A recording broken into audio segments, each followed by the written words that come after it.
Faruk Ahmed out, Aminul Bulbul in. বিসিবির hot চেয়ারের পরিবর্তনে নতুন চ্যালেঞ্জে বাংলাদেশ ক্রিকেট। বাংলাদেশের প্রথম টেস্ট সেঞ্চুরিয়ান, কিন্তু বিসিবিতে খেলবেন টি-20 ইনিংস। সময় মাত্র 4 মাস। মিশন কতটা পসিবল? আমিরাতের পর পাকিস্তানেও সিরিজ পরাজয়। ওয়ানডের পর টি-20 র্যাঙ্কিং এ পতনে বিপর্যস্ত বাংলাদেশ ক্রিকেট। আসসালামু আলাইকুম প্রিয় দর্শক, স্বাগত বাংলা ভিশনের স্পোর্টস বুলেটিন স্পোর্টস টাইমে। আপনাদের সাথে আছি আমি মাহমুদুল হাসান। দেখছিলেন শিরোনাম, এবারে বিস্তারিত। দেশের প্রথম টেস্ট সেঞ্চুরিয়ান, মোহামেডানের নির্ভরতার প্রতীক। বাংলাদেশের প্রথম বিশ্বকাপে দলকে নেতৃত্ব দিয়েছেন। আইসিসির দায়িত্ব নিয়ে বিশ্ব ক্রিকেটের উন্নয়নে ছুটে বেড়াচ্ছেন পৃথিবীর এক প্রান্ত থেকে অন্য প্রান্তে। সেই আমিনুল ইসলাম বুলবুলের কাঁধে এখন বাংলাদেশ ক্রিকেট। বিসিবির হট চেয়ারে বসে সেই চ্যালেঞ্জকে কিভাবে নিচ্ছেন লিটল মাস্টার? আমিনুল ইসলাম বুলবুল বাংলাদেশের প্রথম বিশ্বকাপ অধিনায়ক, দেশের ক্রিকেট ইতিহাসে প্রথম টেস্ট সেঞ্চুরিয়ান। 2000 সালে বাংলাদেশের অভিষেক টেস্টে ভারতের বিপক্ষে খেলেছিলেন 145 রানের অনবদ্য এক ইনিংস। টাইগারদের হয়ে খেলেছেন 13 টেস্ট ও 39টি ওয়ানডে। বুলবুলের পরিচিতি শুধু ক্রিকেটারই সীমাবদ্ধ নয়, মোহামেডানের সফল অধিনায়ক, কোচ হিসেবে আহ্বানিত ছড়িয়েছেন আলো। ক্রিকেটের বুলবুলি পাখিও তিনি। এই ডাল থেকে সেই ডালে পাখিটি যেমন ছুটে বেড়ায়, বুলবুলও ক্রিকেটের প্রসারে ছুটে বেরিয়েছেন দুনিয়া জুড়ে। বিশ্বখ্যাত পর্যটক ইবনে বতুতার মতো নিজেকে মেলে ধরেছেন ক্রিকেট বিশ্বে। আইসিসি গেম ডেভেলপমেন্টের দায়িত্বে চীনের ক্রিকেটে বিখ্যাত নাম বুলবুল।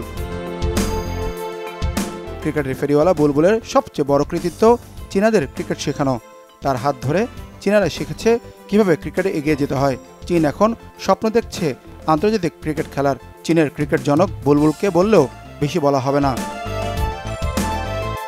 আইসিসি গেম ডেভেলপমেন্ট অফিসার হিসেবে চীন, নেপাল, কুয়েত, মালয়েশিয়া, সিঙ্গাপুর যখন যেখানে ডাক পেয়েছেন, হাজার হাজার মাইল ছুটে বেরিয়েছেন ক্রিকেটের উন্নয়নে। সপরিবারে অনেক আগেই পাড়ি জমিয়েছেন অস্ট্রেলিয়ায়। এক ছেলে এরই মধ্যে অস্ট্রেলিয়ার ভিক্টোরিয়ায় বয়সভিত্তিক দলে খেলছেন। কিন্তু বুলবুলের সবটুক আগ্রহ তার প্রিয় বাংলাদেশ ক্রিকেটকে ঘিরেই। দেশের ক্রিকেটের সমস্যা, দুর্নীতি আর বিভিন্ন সময় বোর্ডের সাংঘর্ষিক সিদ্ধান্তের বিপক্ষে মুখ খুলেছেন দৃঢ়চিত্তে। সবসময় বাংলাদেশের হয়ে কাজ করার জন্য মুখিয়ে ছিলেন। আগ্রহী ছিলেন জাতীয় দলের কোচ হিসেবে কাজ করতেও। বাংলাদেশের ক্রিকেটে আমিনুল ইসলাম বুলবুলের অবদান অনস্বীকার্য। জাতীয় দলের কোচ হতে চেয়েছিলেন, কিন্তু জাতীয় দল তো দূরে থাক, বিসিবির কোনো কোচিং কার্যক্রমে ডাকা হয়নি তাকে। সময়ের পরিক্রমায় ভাগ্য তাকে নিয়ে এসেছে বিসিবির হট চেয়ারে। 22 গজের পিচে ব্যাটিং আলো ছড়িয়েছেন, অর্জন করেছেন সাফল্য। সেই বুলবুল এখন নিয়ন্ত্রণ করবেন দেশের ক্রিকেটকে। আইসিসির গেম ডেভেলপমেন্ট বিভাগে কাজ করার অভিজ্ঞতা বিসিবির সভাপতি হিসেবে কাজে লাগাতে চান। তবে সময় খুবই অল্প, কিন্তু দায়িত্ব অনেক। অক্টোবরে বিসিবি নির্বাচন, তার আগেই বোর্ডে টি-20 স্টাইলে অর্পিত দায়িত্বে সফল হওয়ার চ্যালেঞ্জ দেশের প্রথম টেস্ট সেঞ্চুরিয়ানের। যেহেতু সময়টা কম, আমরা জানি যে টেস্ট ম্যাচ 5 দিনের হয়, ওয়ানডে হয় 7 ঘন্টার। তা আমি একটা কুইক টি-20 ইনিংস খেলতে এসেছি এখানে। সো একটা ভালো টি-20 ইনিংস খেলবো, যে ইনিংসটা আপনারা সকলে মনে রাখবেন, এবং চেষ্টা করব ওভারঅল বাংলাদেশে যে ক্রিকেটটা যাতে একটা সবাই খেলতে পারে, সবার খেলা হয়, আমাদের একটা স্টেটমেন্ট হয় ক্রিকেট সবার জন্য, এরকম একটা কাজ শুরু করে দিয়ে দিতে চাই। Manik Mahmud, Bangla Vision, Dhaka. Survivor of the fittest না ম্যান অব দ্য ক্রাইসিস? বিসিবির নতুন সভাপতি আমিনুল ইসলাম বুলবুলকে কি বলবেন?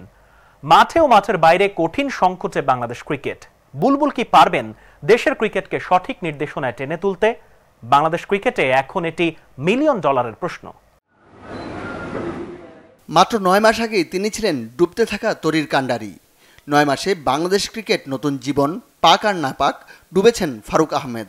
তাকে অনেকটা ছুঁড়ে ফেলেছে ক্রীড়া পরিষদ। প্রশ্ন উঠেছে তাকে অপসারণের প্রক্রিয়া নিয়ে। বিসিবির বর্তমান কমিটির অধিকাংশই বিগত বোর্ডের সদস্য। নিজেদের লোক ভেবে 2 জনকে বিসিবিতে মনোনীত করেছে এনএসসি। তাদের একজনকে ছুঁড়ে ফেলতে খুব বেশি সময় নেয়নি সরকার। সেটাও ঘটেছে আগের বোর্ডের 7 সদস্যের সঙ্গে ফারুক সতীর্থের যোগসাজশে। ফারুক আহমেদের বিরুদ্ধে নানা অভিযোগের একটি অর্থনৈতিক অনিয়মের। বিপিএলে রাজশাহীর ফ্র্যাঞ্চাইজি কেলেঙ্কারিতে সদ্য সাবেক বোর্ড প্রধানের দায় দেখছেন যুব ও ক্রীড়া উপদেষ্টা। ফারুক আহমেদকে সরানো হয়েছে ক্রিকেটকে ডোবানোর দায়ে। আমাদেরকে তো বিচার করতে হবে পারফরমেন্স দিয়ে। সেই পারফরমেন্সটা আসলে আশানুরূপ না। এটা এমন না যে কোনো দুর্নীতির প্রমাণ পাওয়া গেছে বা এই কারণে আমরা তাকে সরিয়েছি। এটা একেবারেই পারফরমেন্স বেসড। আপনারা যদি দেখেন যে সিলেকশন বোর্ড যদি দেখে যে কোনো একজন প্লেয়ার রেগুলারলি খারাপ পারফরমেন্স করছে, তাকে তো সিলেকশন কমিটি টিমে রাখবেন। তো আমাদের দিক থেকেও ব্যাপারটা এরকমই ছিল। তো দুর্বার রাজশাহীকে টিম দেওয়ার ব্যাপারে মানে যাদেরকে টিমটা দেওয়া হয়েছে আমরা আমাদের শঙ্কার কথা জানিয়েছিলাম, এবং তারপরেও এক ধরনের ব্যক্তি সিদ্ধান্তে সেই টিমটা দেওয়া হয়েছে। এবং পরবর্তীতে আপনারা জানেন যে সরকারকে পর্যন্ত প্লেয়ারদের বেতন দেওয়া, হোটেলের টাকা দেওয়ার জন্য সরকারকে পর্যন্ত ইনভলভ হতে হয়েছে। ফারুকের আত্মপক্ষ সমর্থনের সুযোগ না পাওয়ার অভিযোগ অস্বীকার করেছেন আসিফ মাহমুদ। বল ঠেলে দিয়েছেন বিসিবির কোর্টে, উল্টো জল ঘোলা করার দায় চাপিয়েছেন ফারুকের ঘাড়ে। ব্যক্তিগত পর্যায়ে তো আমি কথা বলেছি, তখন তো আত্মপক্ষ সমর্থনের মতো তেমন কিছু এই বিষয়গুলোতে তিনি আমাদেরকে দিতে পারেননি। ফারুক ভাইয়ের সাথে আমার কথা ছিল যে আমরা এটা এই স্পোর্টসের বা ক্রিকেটের পরিবেশটাকে খারাপ না করে যথাযথভাবে মানে পানি ঘোলা না করে সমাধান করতে পারি কিনা। উনি নিজে থেকে যদি করতেন তাহলে হয়তো আমাদেরকে ওনার পরিচালক মনোনয়নটা তুলে নিতে হতো না। তবে যাই হোক, সেটা তো আর সম্ভব হয়নি, যে কারণে আমাদেরকে উদ্যোগটা নিতে হয়েছে। ক্রিকেটের ব্যর্থতা তুলে ধরতে আসিফ মাহমুদ তুলনা টেনেছেন ফুটবল ফেডারেশনের সঙ্গে। জানিয়েছেন আমিনুল ইসলাম বুলবুলকে নিয়োগ দেওয়ায় আইসিসির নিষেধাজ্ঞার কোনো শঙ্কা নেই। আমার ফোকাসটা হচ্ছে ক্রিকেট ভালো করবে কিভাবে সেটার দিকে। আমার ফোকাসটা এরকম না কোন ব্যক্তিকে বসালাম বা কাকে। এখানে ভাই আমিনুল ভাইকেও আমি চিনি না, ফারুক ভাইকেও আমি চিনতাম না, এবং বাংলাদেশের ক্রিকেট তার মানে ঐতিহাসিকভাবে তলানিতে চলে যাচ্ছে। তো এটা একটা কনসার্ন, এটা একটা ন্যাশনাল কনসার্ন। তো এই জায়গা থেকে আমরা ক্রিকেটের উন্নতির জন্য ফ্যাক্টগুলোকে বিবেচনায় নিয়ে আবার আমাদের জায়গা থেকে সিদ্ধান্ত নিয়েছি। এবং এই বিষয়ে যে আইসিসির ব্যানের কথাও বলা হচ্ছে, অনেকে বলছেন, আমাদের আইসিসির সাথেও প্রপারলি যোগাযোগ হয়েছে, এবং যিনি এখন প্রেসিডেন্ট এসেছেন তিনি নিজে আইসিসিতে দীর্ঘ সময় ধরে কাজ করে আসছেন। তো কোনো কমিউনিকেশন গ্যাপ আমাদের দিক থেকে নেই, এবং আইসিসিও এটাকে সাধুবাদ জানিয়েছেন। যুব ও ক্রীড়া উপদেষ্টা জানান, ক্রিকেটের এই পরিবর্তন অন্য ফেডারেশনগুলোর জন্য সতর্কবার্তা। প্রত্যেকটা ফেডারেশন। মনির হোসেন খান, বাংলা ভিশন, ঢাকা। যাকে বলে লেজে গোবরে অবস্থা। বেড়াল বেশি টাইগারদের খেলা দেখতে বসলে 104 ডিগ্রি জ্বর চলে আসে। একটা দল কতটা খারাপ খেলতে পারে, বাংলাদেশ দল যেন সেই প্রতিযোগিতা করতেই মাঠে নামে। জিম্বাবুয়ে আমিরাতের পর এবার পাকিস্তান লজ্জা। র্যাঙ্কিংয়ে বিরাট পতনে আইসিইউতে এখন বাংলাদেশ ক্রিকেট। জিম্বাবুয়ের বিপক্ষে টেস্টে আমিরাত ও পাকিস্তানের কাছে টি-20তে টানা পরাজয়ে বিপর্যস্ত বাংলাদেশ। লাহোরের সীমাহীন ব্যাটিং ব্যর্থতা এবং ইনডিসিপ্লিন বোলিংয়ে দ্বিতীয় টি-20তে 57 রানে হেরেছে লিটন দাসের দল। দ্বিতীয় ম্যাচেও টস ভাগ্য ধরা দেয়নি বাংলাদেশ অধিনায়ককে। আমিরাত সিরিজ থেকে এই নিয়ে টানা 5 ম্যাচেই টসে হেরেছেন লিটন দাস। টস হারায় ম্যাচের সুবিধা নিতে পারছেন না বাংলাদেশ। অন্যদিকে টস জিতে ব্যাটিং নিয়ে 12 রানে প্রথম উইকেট হারালেও রান তোলার গতি কমেনি পাকিস্তানের। পাওয়ার প্লের 6 ওভারে 67 এবং 100 রানে আসে মাত্র 57 বলে। দ্বিতীয় উইকেটে 103 রানের জুটি সাহিবজাদা ফারহান ও মোহাম্মদ হারিসের। 25 বলে 41 রান করেন হারিস। ফারহান 41 বলে 74 এবং হাসান নওয়াজ মাত্র 25 বলের ঝড়ে তোলেন অপরাজিত 51 রান। তাতে 6 উইকেটে 201 রান করে পাকিস্তান। বাংলাদেশ বোলিংয়ে হাসান মাহমুদ ও তানজিম সাকিব দুটি করে উইকেট নিলেও বোলাররা রান দিয়েছেন হাত খুলেই। জবাবে বাংলাদেশের ব্যাটারদের উইকেট আর ড্রেসিং রুমে আসা যাওয়ার মিছিল। যদিও উদ্বোধনী জুটিতে 44 রান, দারুণ শুরু করা তানজিম তামিম 33 রানে আউট হয়ে দুর্ভাগ্যের শিকার। এরপর দায়িত্বহীন ব্যাটিংয়ের খেসারত দিয়ে দলীয় 77 রানেই সাজঘরে ফিরেছেন 7 ব্যাটার। শেষ দিকে মেহেদী মিরাজের 23 এবং দলের 10ম ব্যাটার তানজিম সাকিবের 31 বলে 5 ছক্কায় 50 রানে বাংলাদেশ থামে 144 রানে। অমার্জনীয় এই ব্যর্থতায় টানা 4টি টি-20তে হেরে র্যাঙ্কিংয়ে 10-এ নেমেছে বাংলাদেশ। এতে ওয়ানডে এবং টি-20 দুই বিশ্বকাপ আসরে সরাসরি খেলার সুযোগ হারাচ্ছে বাংলাদেশ। ক্লাব ফুটবলে ইউরোপের সেরা উৎসব চ্যাম্পিয়ন্স লিগ। বিলিয়ন ডলারের এই ফাইনালে মুখোমুখি পিএসজি ও ইন্টার মিলান। মঞ্চ প্রস্তুত মিউনিখে। পিএসজির প্রথম নাকি ইন্টারের চতুর্থ? ওসমান দেম্বেলে না লাউতারো মার্টিনেজ? সেই উত্তাপে মেতে ওঠার অপেক্ষায় ফুটবল বিশ্ব। ইউরোপ সেরার মুকুট মাথায় চড়াতে 2011 সাল থেকে নামি দামি সব খেলোয়াড় দলে ভেড়াতে থাকা পিএসজি 2020 সালে খেলে ফাইনাল। কিন্তু মেসি, নেইমার, এমবাপ্পে ত্রয়ী গড়েও সেবার বায়ার্ন মিউনিখের কাছে হেরে যায় ফরাসি ক্লাবটি। এবার আবারও স্বপ্ন পূরণের খুব কাছে চলতি মৌসুমে দারুণ ছন্দে থাকা দলটি। বার্সেলোনার হয়ে 10 বছর আগে চ্যাম্পিয়ন্স লিগ জেতা স্প্যানিশ কোচ লুইস এনরিক তরুণদের নিয়ে প্যারিসে যে দল গড়ে তুলেছেন তাদের গড় বয়স 24। দলটির ভরসা হয়ে আছেন তিন ফরাসি ওসমান দেম্বেলে, ব্যাডলি বার্কোলা ও দেজিরে দুয়ের সঙ্গে জর্জিয়ার খিসা, কাভারেস্কাইয়া এবং মরক্কোর আশরাফ হাকিমি। গোলবারের নিচে আছেন ইতালির জিয়ান লুইজি দোন্নারুমা। চ্যাম্পিয়ন্স লিগ জয়ের অভিজ্ঞতা সম্পন্ন ইতালিয়ান কোচ সিমোনে ইনজাগির অধীনে ইন্টারের ঐতিহ্য ও অভিজ্ঞতার সঙ্গে আছে দুর্দান্ত এক রক্ষণভাগ। চলতি আসরে 8টি ম্যাচে পোস্ট অক্ষত রেখেছে তারা। সঙ্গে 9 গোল করা আর্জেন্টাইন ফরওয়ার্ড লাউতারো মার্তিনেজের কারণে আক্রমণ ভাগেও দারুণ করছে ইন্টার। ইউরোপ সেরার মঞ্চে 7 বার ফাইনাল খেলে 3 বার শিরোপা জয়ের অভিজ্ঞতা রয়েছে দলটির। লিওনেল মেসি ও ক্রিস্টিয়ানো রোনালদোর পর গত এক দশকে ফুটবল বিশ্বের সবচেয়ে বড় তারকা নেইমার।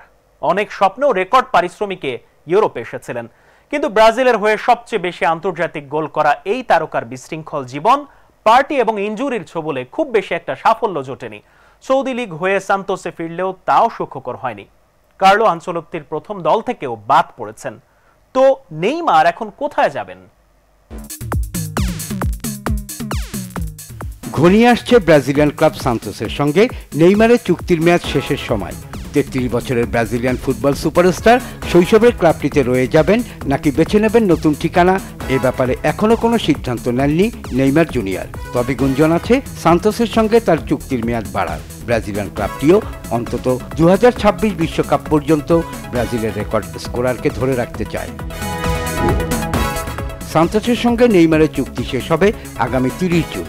এরপর ফ্রি এজেন্ট হয়ে যাবেন ব্রাজিলিয়ান ফরওয়ার্ড। পারস্পরিক সমঝোতায় সৌদি আরবের ক্লাব আল হিলালের সঙ্গে চুক্তি শেষ হওয়ার পর গত জানুয়ারিতে 6 মাসের চুক্তিতে সান্তোসে যোগ দেন নেইমার। প্রতি মাসে নেইমারকে সান্তোস দেবে $1,66,000 মার্কিন, বাংলাদেশি মুদ্রায় যা $2,02,30,000 বেশি। বেতনের বাইরে নেইমারের মাধ্যমে ক্লাবের যা আয় হবে সেখান থেকেও লভ্যাংশ দেয়া হতে পারে তাকে। চোটজর্জর কেরিয়ারে আরেক দফা চোট কাটিয়ে 1 মাসের বেশি সময় পর গত সপ্তাহে সান্তোসের হয়ে মাঠে ফেরেন নেইমার। কোপাদো ব্রাজিলের তৃতীয় রাউন্ডের ওই ম্যাচে দ্বিতীয়ার্ধে বদলি নামেন বার্সেলোনা ও পিএসজির সাবেক ফরওয়ার্ড। সেখানে টাই ব্রেকারে হেরে বিদায় নেয় তার দল। গত বৃহস্পতিবার লাইপজিগের বিপক্ষে প্রীতি ম্যাচে শুধু প্রথমার্ধে খেলানো হয় নেইমারকে। জার্মান ক্লাবটির বিপক্ষে 3-1 গোলে হারের পর নেইমার বলেন, ভবিষ্যৎ নিয়ে সিদ্ধান্ত নেবেন 12 জুনের পর। সান্তোসে থাকবো নাকি অন্য কোথাও যাব তা আমি জানি না, কারণ এখনো এটা নিয়ে ভাবছি। আমি কেবল 12 জুনের পর এ ব্যাপারে সিদ্ধান্ত নেব। নেইমারের বাবা এবং এজেন্ট নেইমার দা সিলভা জানিয়েছেন, ছেলের ভবিষ্যতের বিষয়ে এখনো কোনো সিদ্ধান্ত নেওয়া হয়নি, তবে অন্যান্য বিকল্প সামনে আছে। চুক্তি নবায়ন অনেকগুলো বিষয়ের উপর নির্ভর করছে। নেইমারকে গ্রহণ করা বা না করার পূর্ণ স্বাধীনতা সান্তোসের আছে। এখন আমাদের জানতে হবে নেইমারকে ধরে রাখার জন্য সান্তোসের কাঠামো আছে কিনা। সান্তোসে 2009 সাল থেকে 4 মৌসুম কাটিয়ে 2013 সালে বার্সেলোনায় যোগ দেওয়ার আগেই তারকা খ্যাতি পেয়ে যান নেইমার। স্প্যানিশ ক্লাবটিতে 4 মৌসুম কাটানোর মাঝে দেশের মাটিতে 2014 বিশ্বকাপে তার চোটজর্জর ক্যারিয়ারের শুরু। সেবার কোয়ার্টার ফাইনালে কলম্বিয়ার বিপক্ষে জয়ের ম্যাচে পাঁজরের হাড় ভেঙে লম্বা সময় মাঠের বাইরে থাকেন ব্রাজিলের ফুটবল সেন্সেশন। 2017 সালে সে সময়ের রেকর্ড ট্রান্সফার ফিতে বার্সেলোনা ছেড়ে ফরাসি ক্লাব পিএসজিতে যোগ দিয়ে 6 মৌসুম কাটান নেইমার। 2023 সালের অক্টোবরে উরুগুয়ের বিপক্ষে আন্তর্জাতিক ম্যাচে হাঁটুর ইনজুরিতে পড়েন ব্রাজিলিয়ান সুপারস্টার। চোটের কারণে ওই বছর পিএসজি ছেড়ে আল হিলালে যোগ দিয়ে সৌদি ক্লাবটিতে 2 মৌসুমে মাত্র 5টি ম্যাচ খেলার সুযোগ পান। সেখান থেকে দেশের ক্লাব সান্তোসে ফিরে হাঁটুর পুরনো চোটেই ভুগছেন নেইমার। লম্বা সময় ধরে আছেন ব্রাজিল জাতীয় দলের বাইরে। Shahid Khan, Bangla Vision sports desk. Hire and fire, coaching সবসময়ই থ্যাঙ্কলেস জব। ইউরোপিয়ান ক্লাব ফুটবলে তো কথাই নেই। দলের ব্যর্থতা প্রথম কোপ পড়বে কোচের ঘাড়ে। এই মৌসুমের ব্যর্থতায় লিগ শেষ হতেই ছাঁটাই হলেন 7 time European champion AC Milan coach. সেখানে high profile coach Massimiliano Allegri. AC Milan কি ফিরে পাবে সুদিন? কনসেইসাওয়েরের সঙ্গে মিলানের চুক্তি শেষ হওয়ার সময় থেকেই শোনা যাচ্ছিল ক্লাবের ডাগআউটে ফিরতে যাচ্ছেন আল্লেগ্রি। শুক্রবার ক্লাবের ওয়েবসাইটে দেয়া বিবৃতিতে সেটাই নিশ্চিত করে ইতালির ক্লাবটি। গত বছরের একেবারে শেষ দিকে মিলানের কোচ হিসেবে যাত্রা শুরু করা কনসেইসাওয়ের অধীনে শুরুতে ইতালিয়ান সুপার কাপ জিতলেও পরে আর সেই সাফল্য টেনে নিতে পারেনি দলটি। চ্যাম্পিয়ন্স লিগ প্লে অফ থেকে ছিটকে যায় তারা। শেষ আশা ইতালিয়ান কাপের ফাইনালে বোলোনিয়ার কাছে হেরে যায় দলটি। আর সেরিয়ায় ক্রমাগত ধুকে 19 বারের লিগ বিজয়ীরা আসর শেষ করে 8ম স্থানে থেকে। আলেগ্রির সামনে এখন দলকে পথে ফেরানোর চ্যালেঞ্জ। যে ক্লাবে 2010 থেকে 14 সাল পর্যন্ত কোচ থাকা অবস্থায় 2010-11 মৌসুমে লিগ শিরোপা জয়ের সুখস্মৃতি আছে তার হাত ধরে ওই বছর ইতালিয়ান সুপার কাপও ঘরে তোলে মিলান। আলেগ্রি কোচিং ক্যারিয়ারে সেরা সময় কাটিয়েছেন জুভেন্টাসে। 2014 থেকে 19 পর্যন্ত প্রথম দফার দায়িত্বে টানা 5টি সিরিয়া শিরোপা জয়ের পাশাপাশি টানা 4বার ইতালিয়ান কাপ ও 2বার ইতালিয়ান সুপার কাপ জেতেন। চ্যাম্পিয়ন্স লিগে রানার আপ হন 2বার। তবে তুরিনের ক্লাবটিতে দ্বিতীয় দফায় 2021 থেকে 2024 পর্যন্ত ততটা সফল হতে পারেননি 57 বছরের এই ইতালিয়ান। 1983 সালের 24 সেপ্টেম্বর ফিফার তৎকালীন সভাপতি জোহাও হ্যাভেলাঞ্জ এসেছেন পাইওনিয়ার ফুটবল লিগ উদ্বোধনে। Dhaka metropolis football association Tampa এই লিগের আয়োজক ছিল। ডাম্পার নেতৃত্বে ছিলেন তরুণ ক্রীড়া সংগঠক ব্রাদার্স ইউনিয়নের সাদেক হোসেন খোকা, সাথে আবাহনীর হারুনুর রশিদ। পাইওনিয়ার ফুটবল লিগের ওই আসরে অংশ নিয়েছিল 80টি দল।